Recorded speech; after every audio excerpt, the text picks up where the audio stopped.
Selamat datang di dunia mitos, tempat di mana cerita horor, mitos, dan misteri menyatu jadi satu.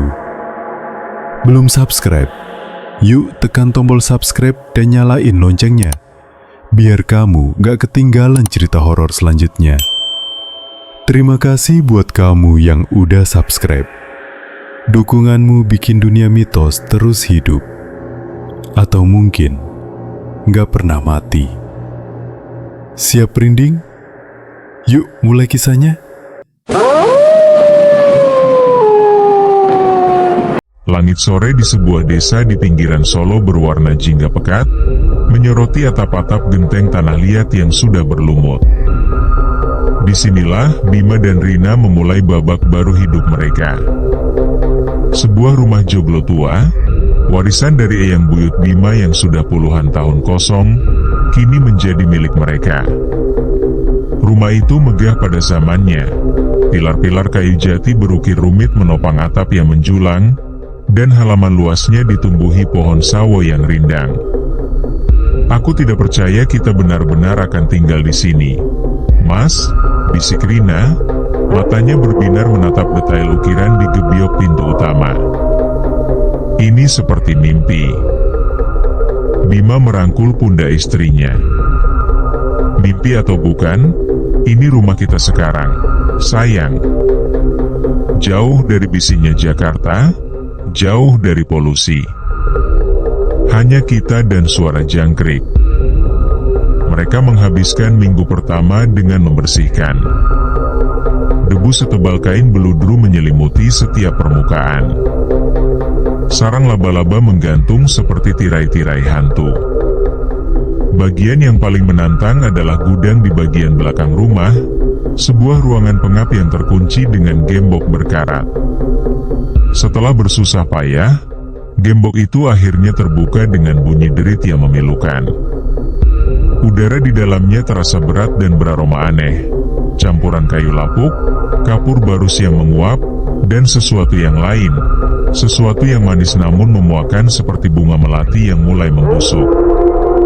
Di antara tumpukan perabotan tua yang ditutupi kain putih, mata Rina tertuju pada sebuah peti kayu kecil. Dengan bantuan Bima, mereka membukanya. Di dalamnya, terbaring di atas kain sutra kusam, ada sebuah boneka. Boneka itu bukan boneka biasa. Tingginya sekitar 40 cm, terbuat dari kayu yang dipernis halus. Wajahnya dipahat dengan detail luar biasa, menyerupai gadis Jawa dengan sanggul kecil. Matanya terbuat dari kaca hitam yang seolah memiliki kedalaman, dan bibirnya diukir membentuk senyum tipis yang ambigu. Ia mengenakan kebaya dan kain batik lusuh. "Cantik sekali," gumam Rina, mengulurkan tangan untuk menyentuhnya. "Hati-hati, Rin. Kelihatannya sudah tua sekali," kata Bima, lebih merasa ngeri daripada takjub. Ada sesuatu dari tatapan mata kaca boneka itu yang membuatnya tidak nyaman.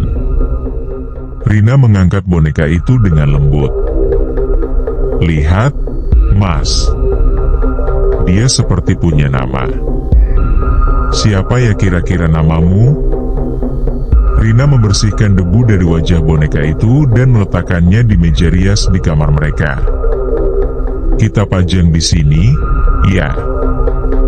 Sebagai kenang-kenangan dari rumah ini." Bima hanya mengedikkan bahu. Selama istrinya senang, ia tidak akan berdebat.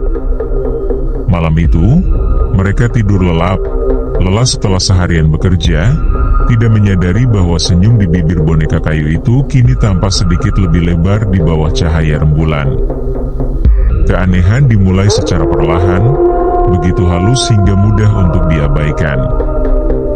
Awalnya adalah suara.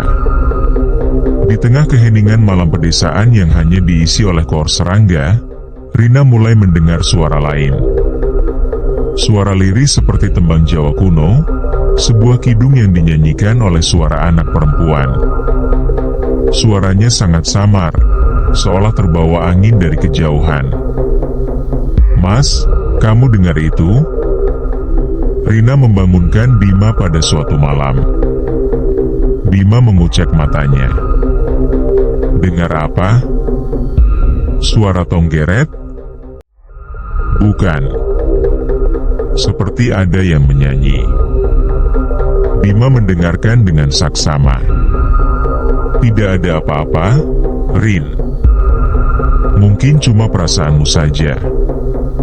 Rumah ini kan tua, banyak suara-suara aneh. Rina mencoba meyakinkan dirinya sendiri, tetapi suara itu datang lagi di malam-malam berikutnya. Terkadang diiringi oleh suara gamelan yang sayup-sayup, suara yang mustahil ada di desa terpencil itu pada jam 3 pagi.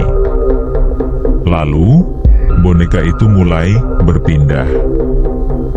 Suatu pagi, Rina bersumpah ia meletakkan boneka itu di meja rias menghadap ke cermin. Namun saat ia kembali dari dapur, boneka itu sudah berbalik, menatap lurus ke arah ranjang mereka. Bima lagi-lagi menepisnya. Mungkin tersenggol angin dari jendela, atau kamu lupa posisi terakhirnya. Tapi Rina yakin ia tidak lupa. Ketegangan di antara mereka mulai terasa. Rina menjadi lebih pendiam dan sering melamun. Kantung matanya menghitam karena kurang tidur. Ia sering terbangun karena mimpi buruk yang sama. Ia berada di sebuah ruangan gelap, dan seorang gadis kecil menyanyikan kidung yang sama sambil menatapnya dengan mata kosong. Suatu sore, saat menyapu halaman, seorang wanita tua dari rumah sebelah, yang biasa dipanggil Bu Lastri, menyapanya. Betah, Enduk? Tanya Bu Lastri dengan senyum ompongnya. Betah, Bu. Cuma masih beradaptasi, jawab Rina sopan. Bu Lastri menatap rumah joglo itu dengan pandangan yang sulit diartikan. Rumah ini sudah lama tidur. Jangan bangunkan penunggunya. Rina tertegun. Maksud ibu? Wanita tua itu mendekat. Dulu, yang tinggal di sini itu Mbah Kerto. Beliau bukan orang sembarangan, wong pinter, bisiknya, menggunakan istilah untuk dukun atau paranormal. Orang-orang segan sama beliau. Katanya, beliau punya hodam pendamping yang kuat. Jantung Rina berdebar kencang. Lalu, apa hubungannya dengan penunggu rumah? Mbah Kerto punya satu anak perempuan, Larasati namanya. Cantik, tapi sakit-sakitan. Konon, untuk menyembuhkan anaknya, Mbah Kerto melakukan ritual gelap. Dia memindahkan sebagian jiwa anaknya ke sebuah medium, sebuah boneka, agar raganya kuat. Tapi ritual itu gagal. Larasati meninggal, tapi jiwanya atau entah apa itu, terperangkap di dalam boneka itu. Boneka penjaga rumah. Tubuh Rina terasa dingin. Ia langsung teringat pada boneka di kamarnya. Apa bonekanya masih ada? Enduk? Tanya Bu Lastri, matanya menatap tajam. Rina hanya bisa mengangguk kaku. Wajah Bu Lastri langsung pucat. Ya Gusti, jangan pernah kau sebut namanya. Jangan anggap dia mainan. Dia tidak suka. Dia hanya ingin ditemani selamanya. Malam itu, Rina menceritakan segalanya pada Bima. Untuk pertama kalinya, Bima tidak tertawa. Wajahnya serius. Cerita Bu Lastri, ditambah dengan perubahan sikap Rina yang drastis, akhirnya meruntuhkan skeptisismenya. Oke. Besok pagi, kita buang boneka itu, utus Bima. Tapi Larasati, seolah mendengar rencana mereka, tidak mau menunggu sampai besok. Malam itu adalah malam Jumat Kliwon. Hujan turun dengan derasnya, diiringi petir yang menyambar-nyambar, membuat listrik di desa padam total. Dalam kegelapan pekat yang hanya diterangi kilat, teror yang sesungguhnya dimulai. Mereka berdua terbangun oleh suara tangisan yang jelas. Bukan lagi samar, tapi keras dan pilu, seolah datang dari sudut kamar mereka. Bima menyalakan senter dari ponselnya dan mengarahkannya ke meja rias. Boneka itu sudah tidak ada di sana. "Rin, di mana bonekanya?" bisik Bima panik. Aku tidak tahu," isak Rina, mencengkeram lengan Bima. Kriet. Pintu lemari pakaian terbuka perlahan dengan sendirinya. Dari celah kegelapan di dalam lemari, 2 titik mata kaca memantulkan cahaya senter. Boneka itu duduk di tumpukan pakaian, kepalanya miring dengan cara yang tidak wajar, dan senyum di wajahnya kini terlihat seperti seringai jahat. Tiba-tiba, terdengar suara kidung itu lagi, kini dinyanyikan dengan jelas oleh suara Rina. Matanya kosong, menatap lurus ke depan, bibirnya bergerak menyanyikan tembang yang menghantui itu. Rina, sadar." Bima mengguncang tubuh istrinya, tapi Rina tidak merespons. Tubuhnya mulai dingin. Bau melati busuk dan kemenyan memenuhi ruangan, begitu pekat hingga menyesakkan napas. Dari arah lemari, boneka itu terjatuh ke lantai dengan bunyi gedebuk yang keras. Dalam kilatan petir berikutnya, mereka melihat boneka itu berdiri tegak dengan sendirinya. Ia mulai berjalan. Gerakannya kaku dan patah-patah seperti wayang yang rusak, menyeret kakinya selangkah demi selangkah mendekati ranjang. Setiap langkahnya diiringi bunyi gesekan kayu di lantai. Bima, didorong oleh adrenalin dan rasa takut yang luar biasa, melompat dari ranjang. Ia menyambar lampu tidur dari nakas dan melemparkannya ke arah boneka itu. Lemparannya meleset. Boneka itu terus maju, matanya terpaku pada Rina yang masih meracau menyanyikan kidung. "Pergi kau setan," teriak Bima. Boneka itu berhenti.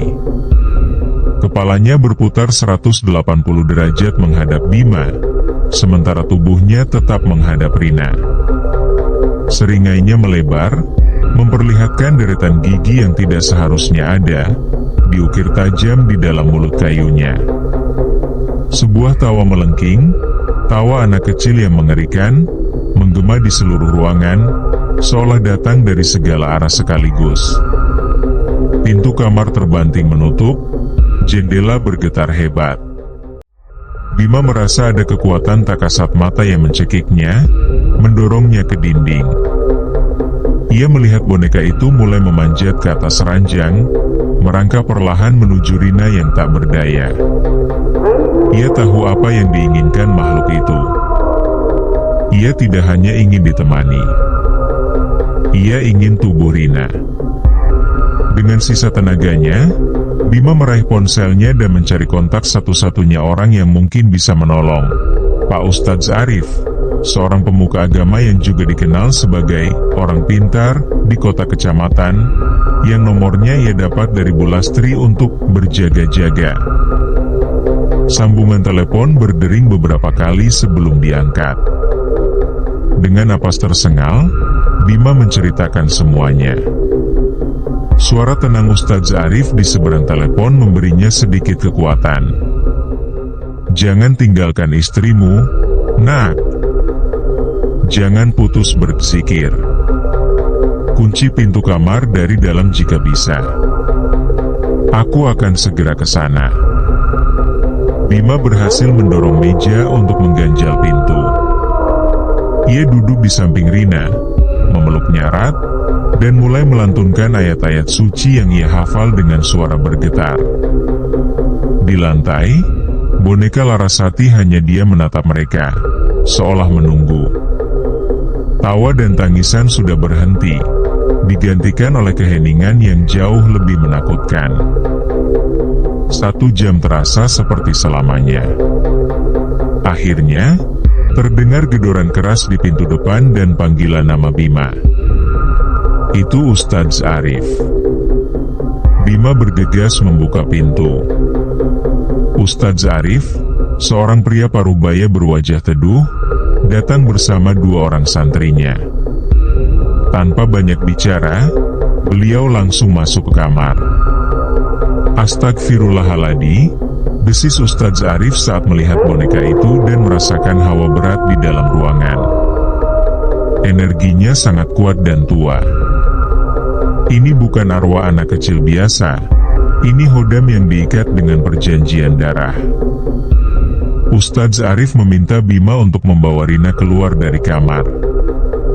Anehnya, begitu melewati ambang pintu, Rina langsung jatuh pingsan dan nyanyiannya berhenti. Ritual pun dimulai. Ustadz Arif dan santrinya menggelar sajadah di depan kamar, sementara boneka Larasati diletakkan di tengah ruangan. Mereka mulai melantunkan ayat-ayat ruqyah.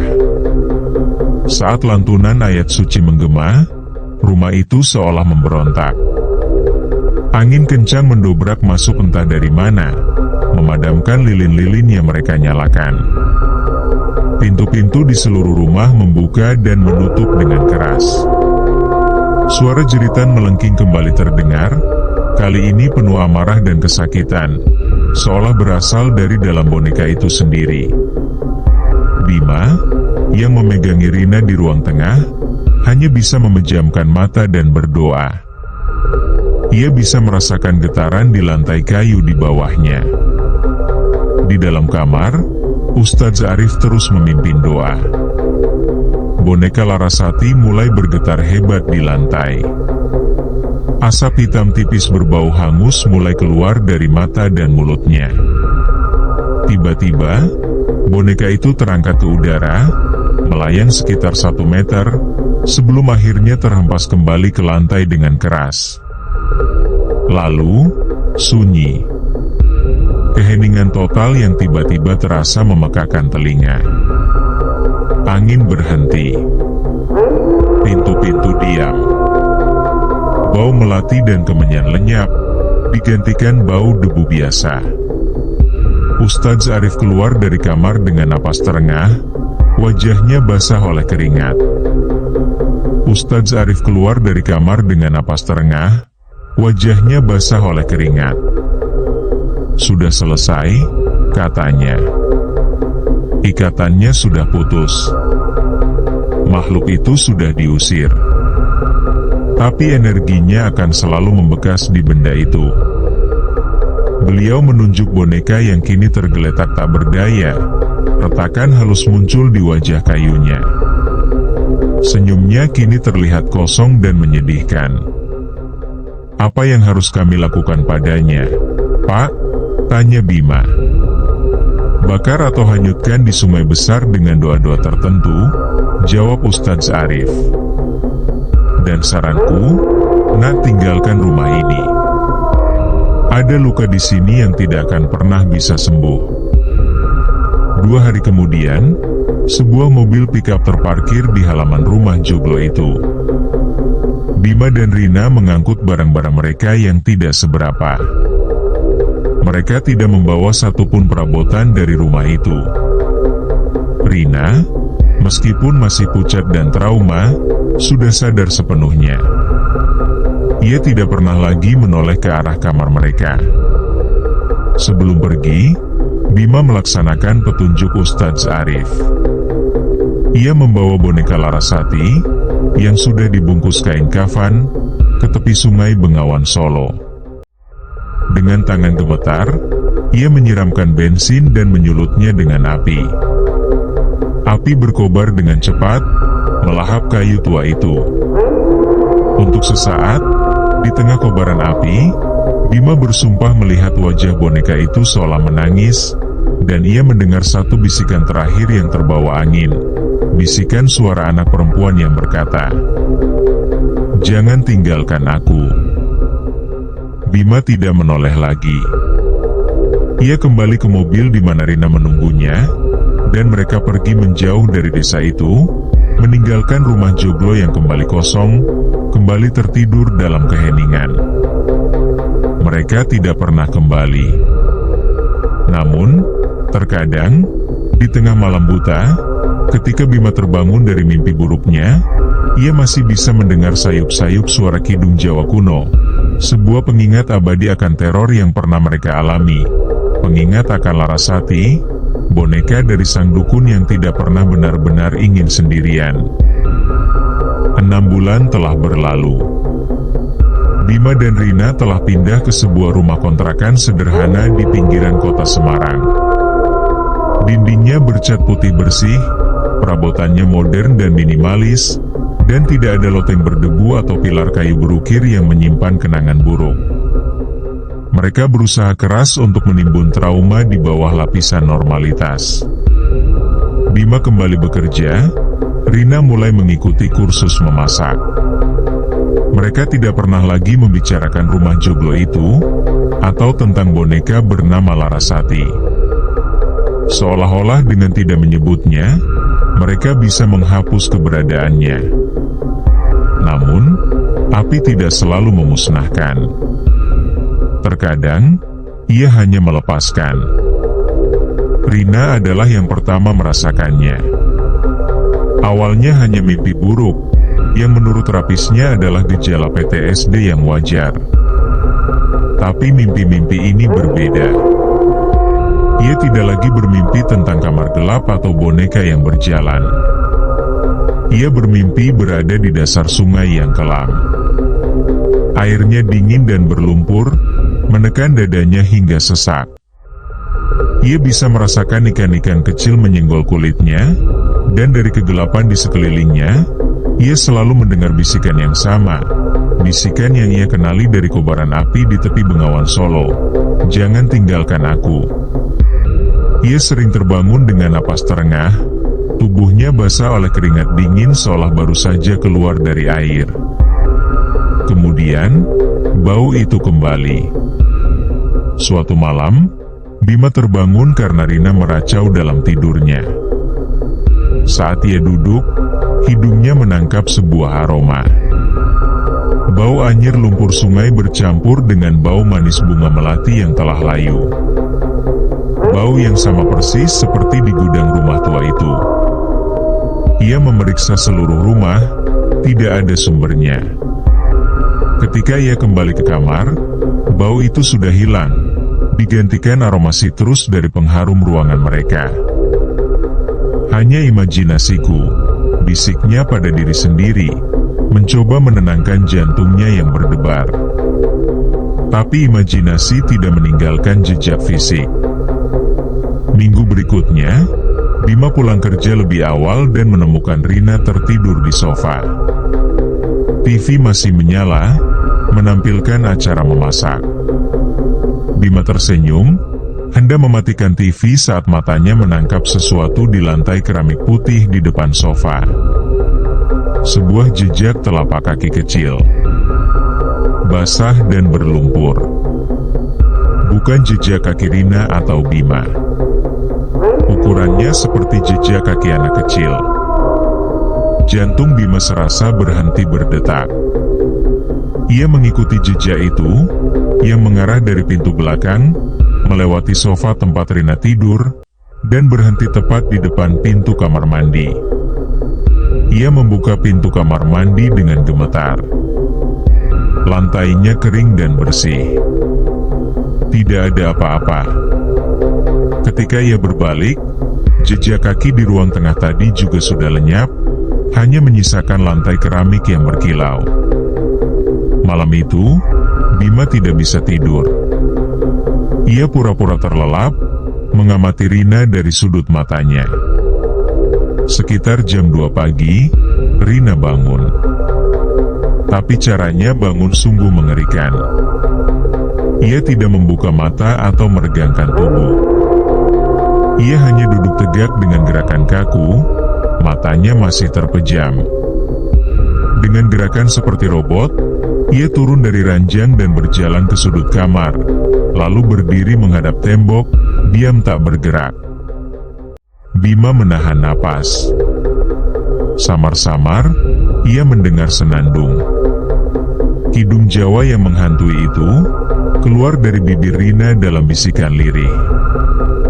"Rin," panggil Bima lembut, rasa takut membuat suaranya serak. Rina tidak menoleh. Ia hanya terus bersenandung. Bima memberanikan diri mendekat dan menyentuh pundaknya. Seketika, senandung itu berhenti. Rina berbalik perlahan. Matanya terbuka, tapi yang dilihat Bima bukanlah mata istrinya. Pupilnya melebar hingga menutupi seluruh iris, mengubah matanya menjadi dua lubang hitam pekat yang menatap kosong. Sebuah senyum tipis, senyum yang sama persis dengan yang terukir di wajah boneka kayu itu, terbentuk di bibir Rina. "Kamu kira api bisa menghabisiku?"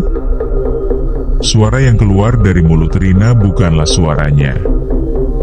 Itu adalah suara ganda, suara Rina yang bercampur dengan suara serak dan tua milik seorang lelaki, dan lengkingan tawa anak kecil.